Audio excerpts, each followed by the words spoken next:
Assalamualaikum warahmatullahi wabarakatuh.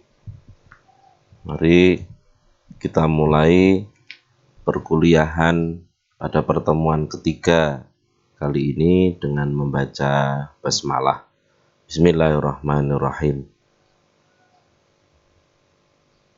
Perkuliahan fikih siasah yang ketiga kali ini saya akan menyampaikan beberapa hal terkait pembahasan tentang kenegaraan dan pemerintahan. Jadi seperti apa kemudian konsep fikih siasah tentang negara dan tentang pemerintah. Nah, tentu ini didasarkan pada beberapa referensi. Yang beberapa referensi tersebut sudah saya sampaikan dan sudah saya singgung pada pertemuan yang kedua sebelumnya.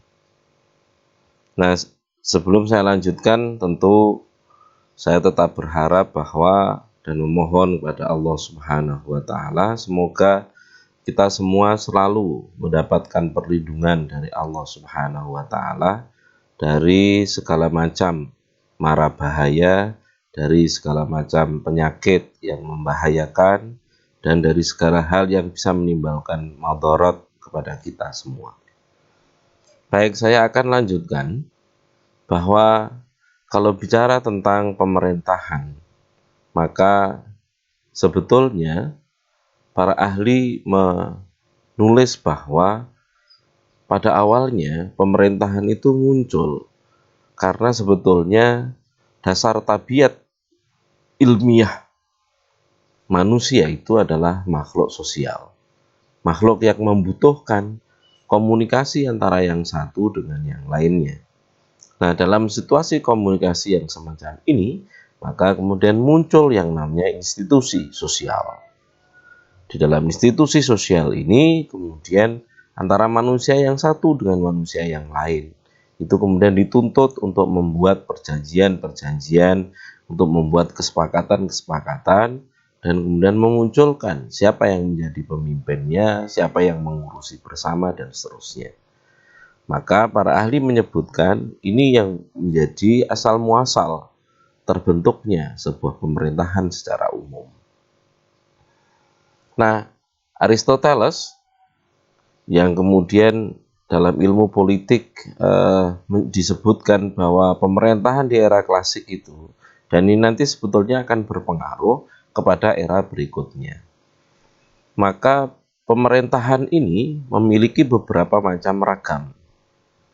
Kalau mau menyebut negara dan pemerintahan, maka beberapa istilah yang muncul, meskipun memang Aristoteles membagi ini menjadi 3 jenis pemerintahan yang menurutnya mengikuti hukum, dan 3 jenis pemerintahan yang berikutnya tidak mengikuti hukum. Yang pertama namanya monarki. Ini kedaulatan ada di tangan raja.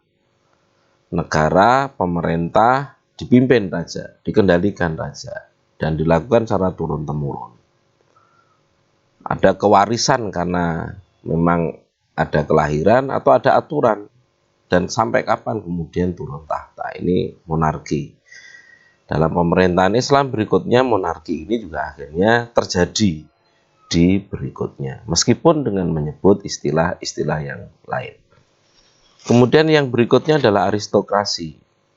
Ini sejumlah warga elit berkuasa, yang kemudian berkuasanya itu membuat aturan tertentu, dan mereka mimpin pemerintahan. Hanya memang masih ada aturan-aturan. Nah, dalam pengertian ini maka aristokrasi itu kontras dengan namanya monarki. Karena monarki itu kemudian ya lebih seenaknya, elit berkuasa tapi tanpa aturan. Nah, ini menurut Aristoteles, aristokrasi ini kemudian juga kontras dengan demokrasi, karena dianggapnya demokrasi itu ya terserah, nggak ada aturan pun bisa, menurut Aristoteles. Gitu. Kemudian konsep ketiga namanya politeia. Politea. Ini sebetulnya adalah bentuk yang hari ini kita saksikan, yang kemudian sering didefinisikan dengan nama bentuk demokrasi. Hanya memang ini karena politeia itu berarti setiap individu punya kuasa. Pemerintahan ada di tangan rakyat, tetapi kemudian ada diikat oleh konstitusi dan aturan. Yang menurut Aristoteles itu beda dengan demokrasi yang menurutnya dalam istilah dulu demokrasi itu nggak pakai aturan.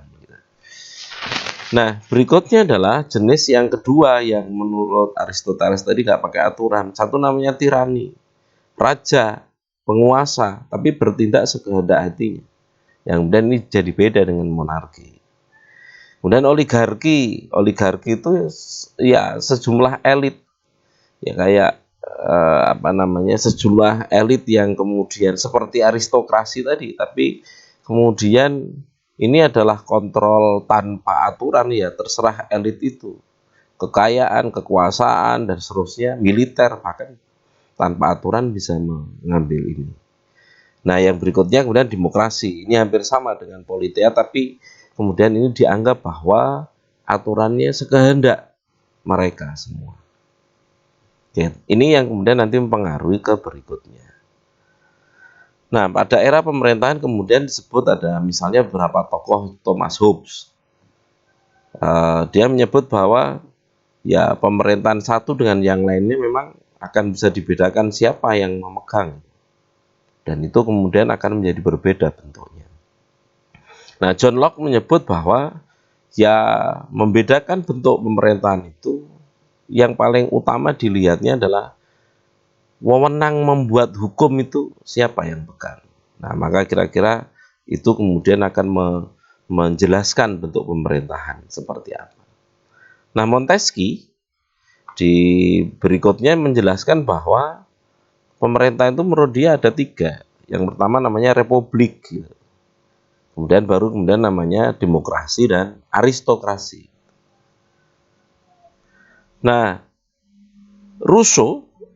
Jean-Jacques Rousseau, dia menyebut bahwa bentuk pemerintahan itu menurut dia ya demokrasi, aristokrasi, dan monarki.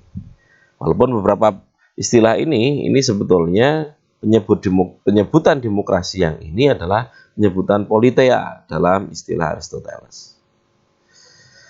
Nah, bicara tentang pemerintahan, maka pemerintahan mengambil kedaulatan atau kekuasaan itu memiliki legitimasi. Nah, berdasarkan ini, maka di dunia ini sebetulnya bisa dibedakan menjadi beberapa jenis.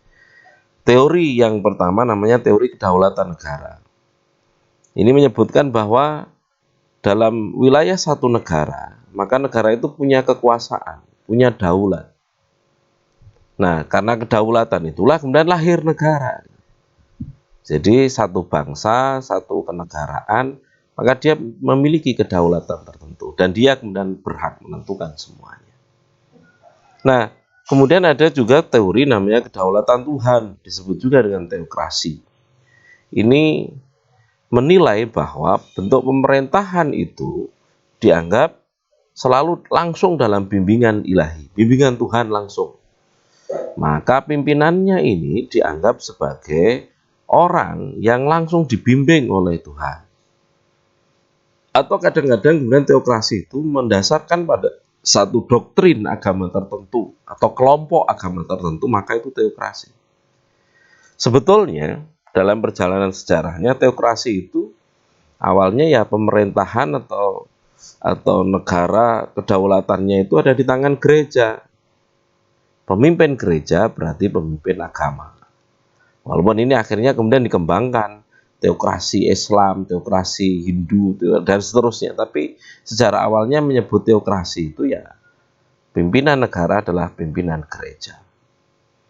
Oke, ini namanya satu teori kedaulatan Tuhan. Maka legitimasi pemerintahan diambil dari itu.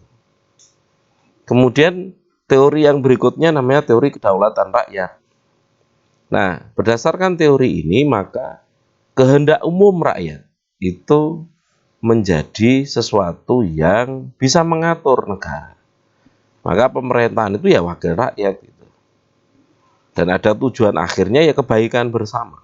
Ini namanya teori kedaulatan rakyat. Yang berdaulat itu adalah rakyat. Kemudian berikutnya dan namanya teori kedaulatan hukum. Siapapun orangnya, mau yang pemerintah, mau yang rakyat, atau siapapun. Maka sebetulnya yang memberikan wewenang, yang memberikan kekuasaan dan kedaulatan itu adalah hukum. Meskipun kita tahu bahwa hukum itu sesuatu yang dibuat oleh mereka yang memiliki wewenang untuk itu. Dan ini merupakan wakil dari rakyat yang ada. Tetapi paling tidak apapun yang bisa dilakukan oleh pemerintah, maka semua harus berdasarkan hukum. Hampir ini asas legalitasnya kemudian lebih dikedepankan. Nah, tadi sudah disinggung salah satu jenis negara yang namanya negara hukum atau dengan kedaulatan hukum. Ini kira-kira ya negara yang menegakkan supremasi hukum. Yang berdaulat adalah hukum, bukan kekuasaan. Maka penguasa, pemerintah tidak bisa berbuat menurut kehendak dan kemauannya sendiri. Tapi semua kebijakan politiknya, semua tindak tanduk pemerintahannya dan seterusnya dibatasi oleh peraturan perundang-undangan. Nah, beberapa jenis yang kemudian kita bisa tahu sampai nanti masuk ke Indonesia. Kemudian sebetulnya kalau mau disebut nanti ada namanya Rechtsstaat. Ini jenis negara hukum yang mengikuti model-model dan dipimpin oleh negara-negara Belanda dan seterusnya itu. Kemudian ada namanya jenis negara hukum namanya rule of law. Nah, yang mimpin ini ya negara-negara Inggris, negara-negara yang sejenis dengan ini dan seterusnya. Yang ini memang jenis negara hukumnya menjadi berbeda sistemnya. Kemudian yang berikutnya ada namanya sosialis legality. Jadi jenis negara hukum yang sifatnya sosialis. Dan ini ada banyak. Nah, sebetulnya kalau mau bicara ini tidak hanya negara yang sama sekali tidak Islam itu. Bicara Rechtsstaat, rule of law, sosialis legality, sebetulnya ini masuk juga sistem ini, jenis negara hukum yang ini di negara-negara Islam atau negara-negara Muslim di dunia. Nah, walaupun kemudian ada yang mencoba membuat pembedaan, kemudian ada namanya nomokrasi Islam. Ini sejenis demokrasi, tapi kemudian melihat bahwa manusia itu sebetulnya tidak pegang kekuasaan. Pada hakikatnya ini adalah anugerah dari Tuhan. Menunjukkan manusia sebagai wakil Tuhan di muka bumi, yang bahasa Arabnya namanya khalifatullah. Nah, ternyata kemudian dari beberapa jenis ini, di Indonesia ada model jenis negara hukum yang memang di satu sisi seperti Rechtsstaat, di satu sisi seperti rule of law, di satu sisi kadang-kadang ada nilai sosialis legality. Bahkan kemudian di beberapa sisi yang lain kemudian ada konsep nomokrasi Islam, yang ini kemudian disebut dengan konsep negara hukum Pancasila di negara Indonesia. Nah, ini kira-kira kalau mau menyebut beberapa jenis negara hukum. Nah, sementara mereka yang menyebut konsep negara Islam itu sebetulnya akan bisa terbagi ini beberapa konsepnya. Yang pertama kemudian ya konsep negara Islam yang namanya daulah fikrah, gitu, ideologi. Lebih menekankan bahwa sebuah negara Islam itu ya yang penting punya asas yang cita-cita pelaksanaan ajaran Al-Quran dan Sunnah. Maka ini sudah bisa disebut. Kemudian yang berikutnya negara hukum yang namanya daulah qanuniyah, yang menekankan bahwa negara Islam itu ya negara yang mendasarkan pada aturan yang sumbernya dari Al-Quran dan As-Sunnah. Nah, ada juga penekanan konsep negara Islam itu adalah teodemokrasi. Jadi asasnya adalah ajaran Tuhan dan Rasul, dan realisasinya ada prinsip musyawarah, menggabungkan antara teo dan demo. Nah, ada juga yang membahasnya bahwa negara Islam itu ya menggunakan kitab-kitab fikih.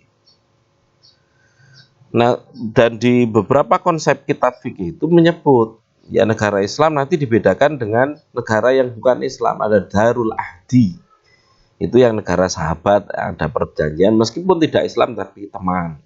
Ada juga yang namanya Darul Harbi, itu yang negara musuh atau negara yang berhadapan perang. Maka seringkali konsep ini dipakai untuk membedakan dengan beberapa hubungan kenegaraan yang lain. Nah, paling tidak biasanya kalau orang bicara konsep negara Islam ini yang muncul. Nah, kemudian kita lihat, bicara soal negara itu sebetulnya ada beberapa asas konstitusional yang penting. Ini yang kita yakini muncul dalam konsep fikih siasah berdasarkan dalil-dalil yang ada dan kesejarahan dalam siasah Islam. Yang pertama bahwa hidup bernegara itu bukan penyelenggaraan kepentingan seseorang gitu. Tetapi hidup bernegara itu adalah penyelenggaraan kepentingan bersama di sebuah wilayah tertentu yang skopnya seperti apa gitu. Nah, kemudian yang lain bahwa hal penting kalau mau bicara secara konstitusional negara dan pemerintahan itu ya soal keadilan. Al-adlu tetap menjadi hal penting. Nah, bagaimana hubungan antar warganya? Maka kemudian disebut dengan ada asas yang namanya asas persamaan antara warga yang satu keasnanil misti, seperti gigi-gigi sisir. Kemudian ada prinsip pembebasan yang sebetulnya masing-masing orang, masing-masing warga negara memiliki, dijamin untuk bisa melakukan sesuatu secara bebas. Catatannya tentu tidak merugikan orang lain. Nah, kemudian yang berikutnya adalah semua kepala negara, apapun namanya, semua memiliki pertanggungjawaban. Bertanggung jawab kepada rakyatnya, bertanggung jawab kepada Tuhannya, bertanggung jawab kepada semua hal. Termasuk pertanggungjawaban kepada diri sendiri yang kemudian diukur dengan ukuran-ukuran nurani dan seterusnya. Nah, ini menjadi penting ketika bicara negara dan pemerintahan. Nah, kemudian tadi disebut-sebut bahwa ada sistem penting yang namanya musyawarah. Biasanya dalam konsep fikih siasah menyebut musyawarah itu kemudian menyebutkan beberapa macam. Satu namanya objek musyawarahnya apa? Kedua, anggota musyawirinnya siapa? Nah, keputusannya seperti apa dan bagaimana hak masyarakat yang tidak duduk menjadi anggota musyawirin? Maka seringkali ini menjadi sebuah kesepakatan bersama bahwa objek musyawarah itu ya semua persoalan yang memang tidak diatur jelas dalam nas Al-Quran ataupun As-Sunnah. Maka ini bagian dari objek musyawarah. Nah, padahal memang bicara soal negara itu lebih banyak yang diatur secara tidak jelas di dalam Al-Quran dan As-Sunnah. Maka kalau bicara tentang sistem kenegaraan, musyawarah menjadi hal penting yang dikedepankan untuk mengatur soal-soal negara dan pemerintah. Nah, siapa yang ikut bermusyawarah? Memang sebetulnya musyawarah itu lebih banyak, harus melibatkan lebih banyak orang.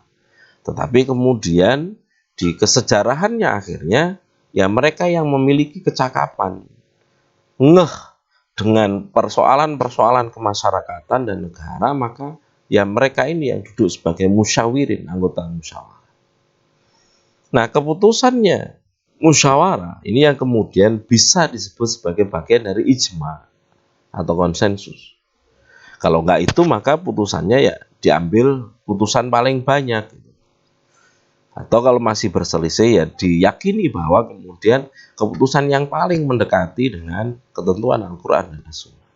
Walaupun kita tahu bahwa soal musyawarah tadi adalah sesuatu yang tidak diatur langsung secara jelas dalam nas. Nah, bagaimana orang yang tidak ikut sebagai anggota musyawirin?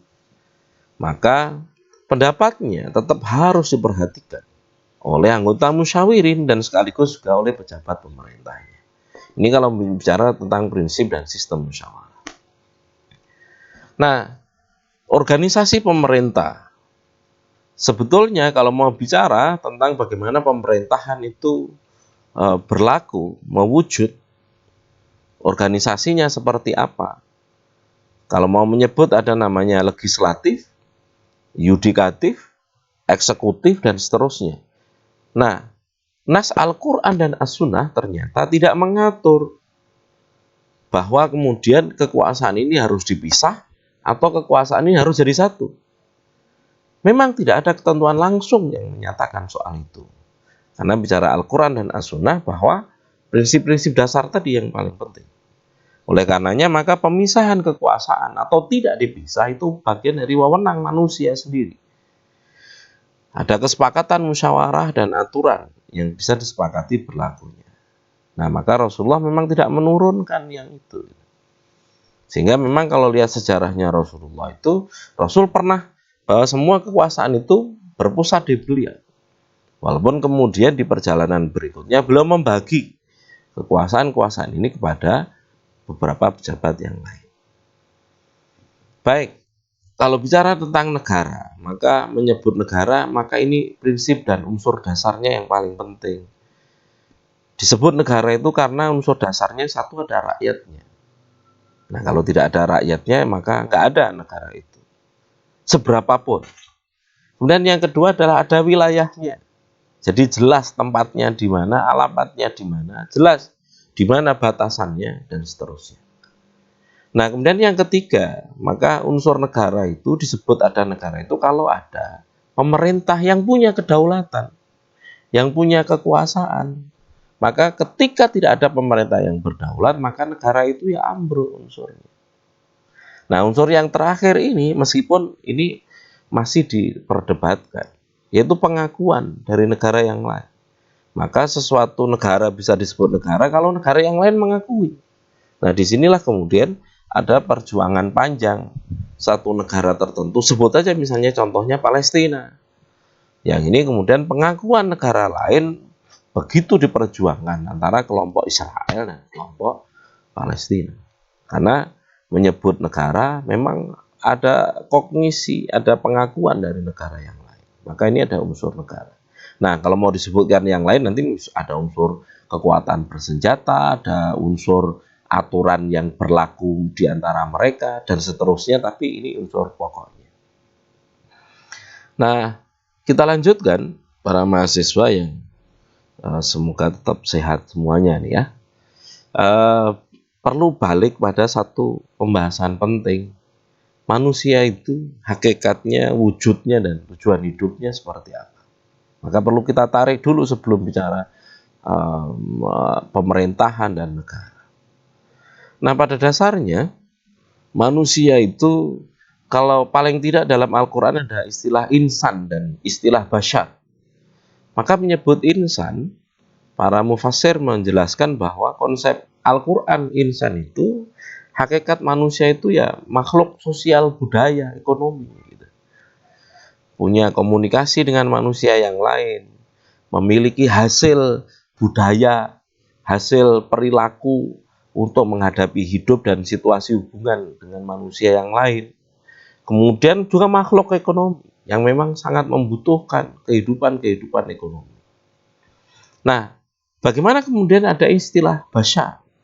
Bashar itu manusia juga. Nah, ini para mufassir menekankan bahwa konsep Al-Quran bashar itu manusia itu hakikatnya ya makhluk politik. Ada kekuasaan yang selalu akan dicari. Ada kekuasaan yang selalu menjadi naungan dalam kehidupan bermasyarakatnya dan seterusnya. Oke. Nah, tetapi ini yang paling penting, bahwa manusia itu wujudnya diciptakan dengan ada kemampuan jasmani dan ada kemampuan rohani. Dua-duanya seimbang dan ada semua. Nah, hakikat penting sekaligus juga wujud ini mempengaruhi nanti tujuan hidup manusia. Yaitu sesuai firman Allah, ini ja'ilun fil ardi khalifah. Manusia di atas bumi itu adalah khalifah, yang artinya wakil, pengganti Tuhan di muka bumi. Yang tugasnya sebetulnya adalah membina, mewujudkan kemakmuran bersama. Nah, kemudian aktualisasi dari hakikat dan keberadaan ini ya kemudian bertanggung jawab atas hukum Allah. Hukum Allah ini baik yang hukum yang sifatnya tertulis maupun yang lain gitu. Dan ada hukum-hukum Allah yang lain, hukum kasual, sebab akibat, hukum alam dan seterusnya diyakini juga bagian dari hukum Allah yang tidak tertulis gitu. Nah, tujuan pentingnya adalah membangun kemakmuran di atas bumi. Ini kalau bicara tentang negara dan pemerintahan, maka konsep tentang manusia yang seperti ini menjadi penting. Oke, nah bagaimana kira-kira kemudian sistem politik Islam dalam hal ini sejak masa Rasulullah SAW itu lahir? Nah kita lihat, memang pada awalnya ketika bicara tentang ajaran dalam nas Al-Quran itu, ya bahwa kekuasaan politik itu akan diberikan kepada mereka yang beriman dan beramal soleh. Meskipun ini konsep yang sebetulnya masih sangat umum dan kemudian perlu dijelaskan. Tetapi dalam bahasa Al-Quran itu semuanya tidak lepas dari dimensi kesejarahan. Contohnya, ketika Rasulullah jadi pimpinan Madinah, memang ada konsep bahwa ini bagian dari apa yang diberikan oleh Allah Subhanahu wa taala. Tetapi kemudian ketika beliau menjadi pimpinan Madinah, ada sejarah namanya sejarah baiat. Orang-orang Madinah datang kepada Rasulullah dan mengangkat beliau, mereka berjanji setia untuk menjadi pemimpinnya di Madinah. Nah ini kemudian ketika Rasulullah hijrah ke Madinah, Rasulullah sudah punya kekuasaan yang dipegang oleh beliau. Dan ini menjadi satu sistem politik Islam yang pertama, yang kemudian kita tahu itu lahirnya sistem politik Islam setelah masa Rasulullah SAW. Nah, jadi setelah hijrah itu kemudian dibangun jelas oleh Rasul. Bagaimana cara membangunnya? Ya ada kesepakatan politik, kesepakatan berbangsa yang namanya Piagam Madinah, Mitsaku Madinah. Piagam Madinah ini menjadi satu wujud ideal bagaimana kemudian sebuah sistem politik itu dibangun yang kemudian memunculkan nama negara Madinah. Jadi Madinah itu adalah sebuah negara yang memang muncul ketika Rasulullah sudah hijrah ke Madinah. Meskipun masa awalnya ya kekuasaannya hanya di kota Madinah dan sekitarnya sedikit. Bahkan Makkah pun masih menjadi lawan politik pada masa itu. Masih menjadi darul harb, bahkan negara musuh. Oke, kemudian ini hal penting. Kalau mau bicara tentang negara, maka ada yang ditekankan di dalam Al-Quran. Negara itu mesti punya cita-cita politik penting. Konsepnya adalah baldatun thayyibatun wa rabbun ghafur. Negeri yang gemah ripah loh jinawi, sejahtera sentosa, diridhoi oleh Tuhannya. Nah, kira-kira maka ada manifestasi atau perwujudan dari itu ya. Satu, ada sistem politik yang adil, mewadahi banyak orang. Berlakunya sistem hukum Islam atau hukum Islam yang mantap, sekaligus juga ini berkeadilan dan bernilai kemanusiaan. Karena pada hakikatnya hukum Islam itu diberikan kepada manusia untuk kemaslahatan hidup manusia. Nah, dan oleh karena itu maka bicara tentang negara baldatun thayyibatun wa rabbun ghafur itu ya yang paling penting ada terwujudnya juga ketentraman, kesejahteraan, kesentosaan dalam kehidupan bermasyarakat. Maka ini bagian kalau mau menyebut negara. Bahkan kalau mau disebut ini negara yang Islam itu kira-kira yang ini cita-cita besarnya. Dan bukan kepentingan kelompok-kelompok tertentu. Oke. Nah, masuk berikutnya. Satu prinsip penting dari satu unsur penting dari negara yang namanya hukum atau konstitusi. Konstitusi itu berarti hukum dasar yang mengatur negara. Nah, minimal ada dua jenis hukum. Ini kalau menyebut negara Islam atau negara Muslim itu. Pertama ada namanya hukum syariat. Di pertemuan kedua sebelumnya saya sudah menyinggung apa itu syariat, apa itu fikih. Gitu. Nah, kira-kira kalau menyebut syariat itu ya berarti Al-Quran As-Sunnah ada eksplisitnya. Kemudian ada hukum yang nanti bisa diambil dari ungkapan eksplisit itu. Supaya kita tidak sembarangan juga nyebut kata syariat itu.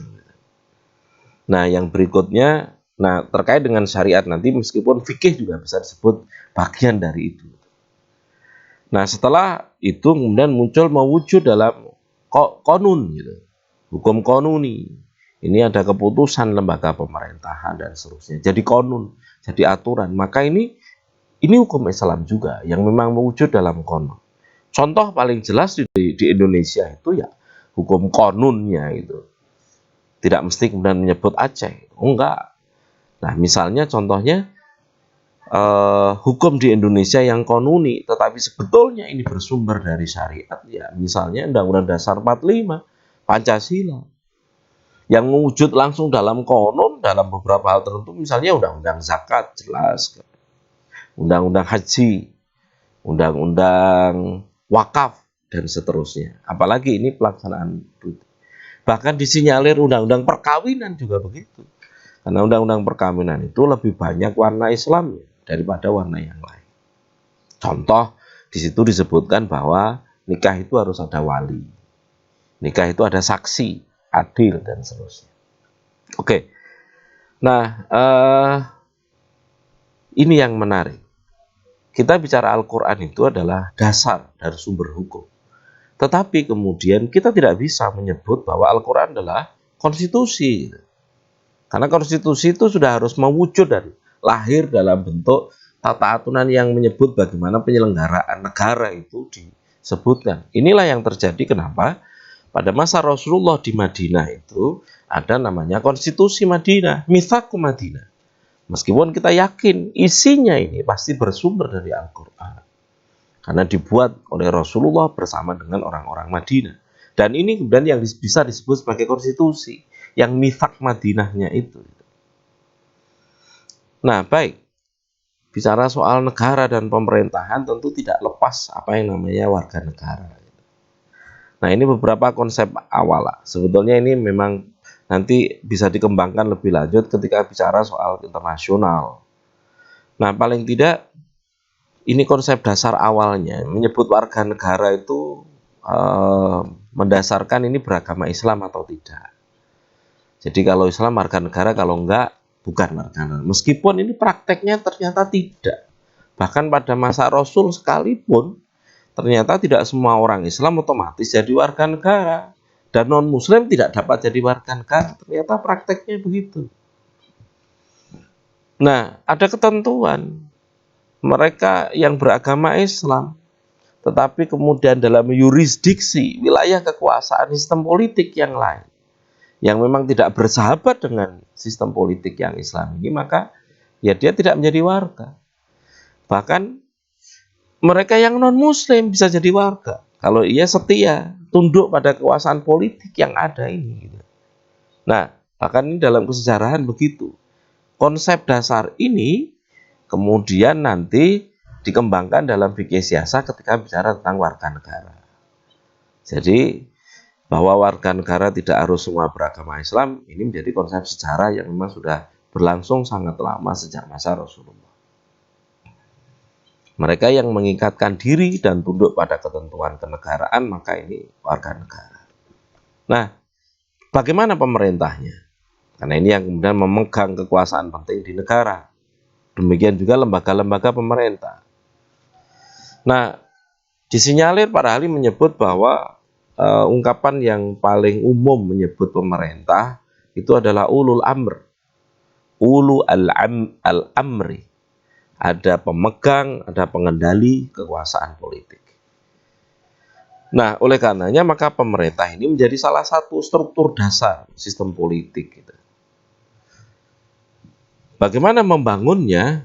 Ya, kalau menyebut baiat atau perjanjian setia atau pengangkatan, pemilihan dan seterusnya, ini menjadi landasan struktural formatif yang membangun gitu. Dan ini penegasan sebetulnya bahwa pemegang kedaulatan politik itu ya rakyat gitu. Maka tanpa baiat, tanpa pemilihan, tanpa pemberian kekuasaan, maka wali negara, pemerintah tidak bisa berlaku secara sah. Nah, ini contoh yang kemudian muncul bagaimana para sahabat Nabi menjadi khulafaur rasyidin. Khulafa itu artinya para pengganti. Pengganti siapa? Pengganti Rasulullah. Yang cerdas-cerdas itu, rasyid. Dan itu menjadi pimpinan Madinah. Yang ternyata memang kemudian ada kedaulatan warga Madinah yang ikut menentukan dan tidak tujukan oleh Rasul sendiri. Nah, maka proses yang paling penting dalam pemilihan itu namanya musyawarah.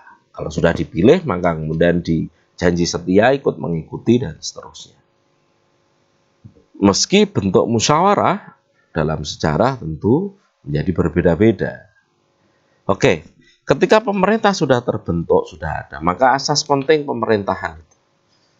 Pemerintah itu memiliki beberapa asas penting. Yang pertama ada namanya asas amanah. Ini artinya apa? Kekuasaan politik ini yang dimiliki oleh pemerintah itu sekaligus adalah amanah secara vertikal dan amanah horizontal. Amanah dari Allah Subhanahu wa taala dan sekaligus juga amanah dari rakyat. Maka pertanggungjawabannya kepada rakyat dan juga kepada Allah Subhanahu wa taala. Bahkan di keyakinan ajaran Islam, kekuasaan politik itu pertanggungjawabannya dunia dan akhirat. Kemudian berikutnya asas keadilan. Ini menjadi asas paling penting setelah bawa amanah tadi. Karena amanah tadi maka berikutnya harus adil. Aturan hukum yang dibuat harus adil, pelaksanaan aturan hukumnya juga harus adil. Ketaatan. Nah, semua warga, semua pemerintahan wajib mentaati hukum. Yang kita yakin bahwa hukum yang dibentuk ini di dalamnya mengambil dari Al-Quran dan As-Sunnah. Nah, asas musyawarah tentu ada referensi Al-Quran dan As-Sunnah bahwa semua kebijakan politik, aturan yang diberlakukan mesti harus ada musyawarahnya dan tidak tiba-tiba kemudian muncul. Ada perbincangannya antar pemegang negara ini.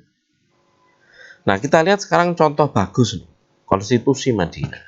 Bagaimana kemudian hukum dasar Madinah yang dipakai oleh Rasulullah untuk mengatur berjalannya negara Madinah bersama dengan seluruh masyarakat Madinah, warga negara Madinah.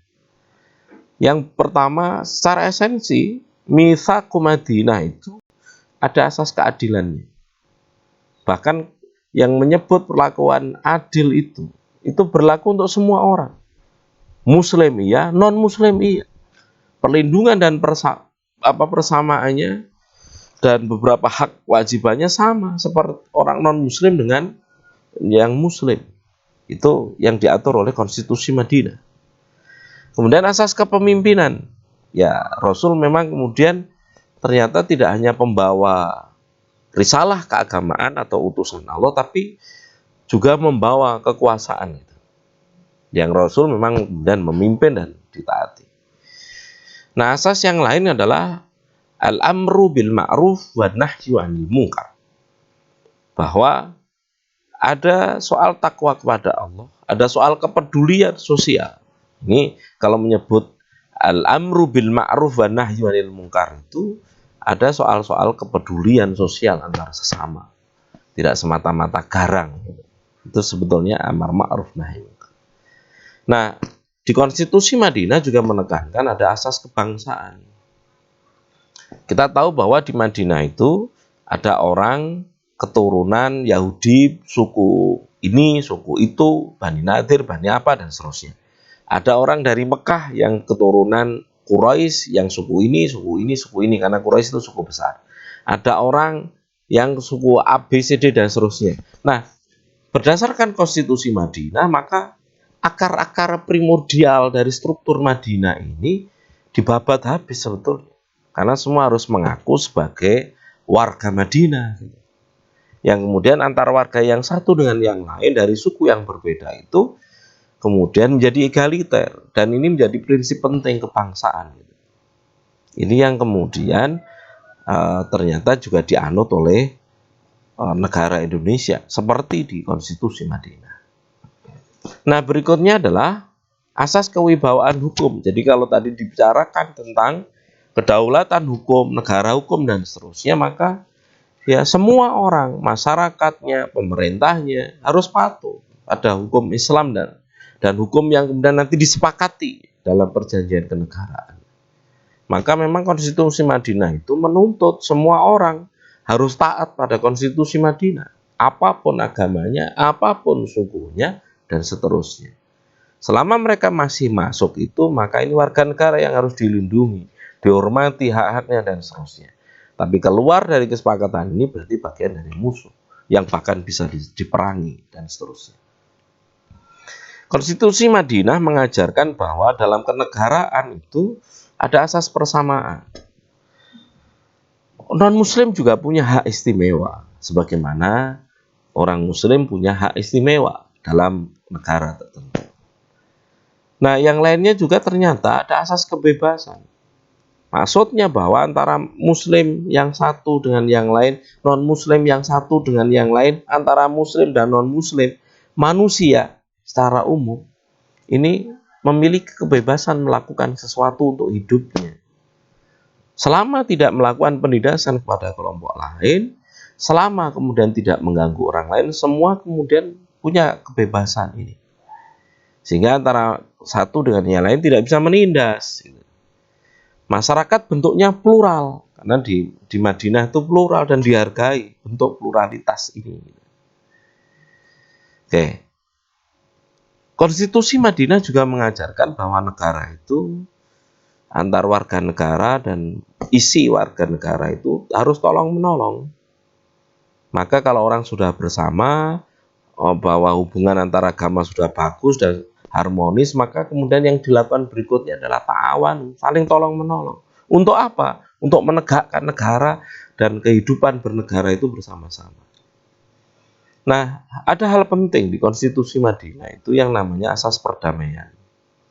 Jadi membangun negara ini tentu harus dengan prinsip perdamaiannya, bukan prinsip menang kalahnya antar kelompok, antar suku, bahkan antar agama di sana. Tetapi bagaimana kemudian semua orang melaksanakan hak kewajibannya dan semua berjalan secara damai. Dan ini yang diajarkan oleh Konstitusi Madinah yang dipimpin oleh Rasulullah. Nah, bagaimana negara dibangun? Ada asas penting yang namanya musyawarah. Nah, tentu bahkan kata musyawarah ini memang langsung ditekankan di dalam Al-Quran. Wasyawirhum fil amr. Dan ini diterapkan langsung oleh Rasulullah dalam bentuk mitsaq Madinah, semua harus disepakati, ada musyawarahnya. Melakukan sesuatu dengan musyawarah. Semua orang punya hak untuk bersuara dan seterusnya. Nah, yang berikutnya adalah asas persatuan. Nah, persaudaraan sosial, ada kemanusiaan dan seterusnya yang saling membantu dan seterusnya, ini mengikuti beberapa asas yang lain. Nah, jadi kalau bicara tentang negara, bicara tentang pemerintahan dan seterusnya, ini beberapa konsep-konsep penting, beberapa hal penting dalam fikih siasah mengatur tentang negara dan pemerintahan. Nah, pertemuan di perkuliahan ketiga ini yang bisa saya sampaikan. Insya Allah pada pertemuan berikutnya nanti kita akan membahas beberapa hal penting tentang bagaimana kesejarahan yang pernah terjadi itu secara lebih bagus lagi. Zaman Rasul, zaman Khulafaur Rasyidin dan beberapa yang lain. Dan bagaimana teori-teori ini kemudian dijalankan. Baik, saya kira itu beberapa hal penting terkait kenegaraan dan pemerintahan dalam beberapa konsep dasar fikih siasah dari beberapa buku fikih siasah yang muncul. Buku-buku yang sama yang saya sampaikan di pertemuan sebelumnya juga memuat beberapa prinsip dasar ini, penting ini. Meskipun ada buku yang lain yang saya belum cantumkan tentang bagaimana kenegaraan dan pemerintahan dalam konsep-konsep Al-Quran dan seterusnya itu. Itu, dan kami mempersilahkan seluruh mahasiswa untuk mencermati apa yang sudah saya sampaikan ini dengan baik, kemudian bisa mengambil rujukan dan membaca, mempelajari beberapa buku fikih siasah tentang konsep yang sudah saya sampaikan ini, dan menguasai konsep-konsep ini dengan baik. Sehingga kalau mau bicara soal negara, kita harus tahu dulu bahwa ini besaran negara dan seterusnya, tidak semata-mata langsung menyebut negara Islam dan seterusnya. Ternyata ini yang muncul kalau kita bicara tentang negara dan pemerintahan. Dan memang dalam lintasan sejarahnya, bentuk-bentuk negara itu memang ternyata muncul. Gitu. Mau yang modelnya kerajaan ada, yang modelnya demokrasi ada, yang modelnya republik ada, yang modelnya nomokrasi, aristokrasi ada, semua ternyata dalam sejarah Islam. Dan sudah ada yang melaksanakan itu. Dan kita bisa baca itu dalam kesejarahan siasah Islam. Jadi kalau ada orang menyederhanakan dengan menyebut tiba-tiba bahwa kenegaraan dan bentuk negara itu namanya khilafah, wah ini perlu belajar sejarah lebih dalam lagi. Karena ternyata ini istilah yang memang digunakan untuk menyebut penggantinya Rasulullah pada awalnya. Baik, saya kira begitu pertemuan hari ini. Mudah-mudahan ini bermanfaat bagi kita semua di dunia wal akhirah. Semoga semua mendapatkan perlindungan dari Allah Subhanahu wa taala, sehat walafiat. Berikutnya kami persilakan mahasiswa nanti bisa mengajukan pertanyaan, diskusi dan seterusnya pada platform yang memang sudah disediakan. Kita cukupkan dengan membaca hamdalah. Alhamdulillahirabbil alamin. Assalamualaikum warahmatullahi wabarakatuh.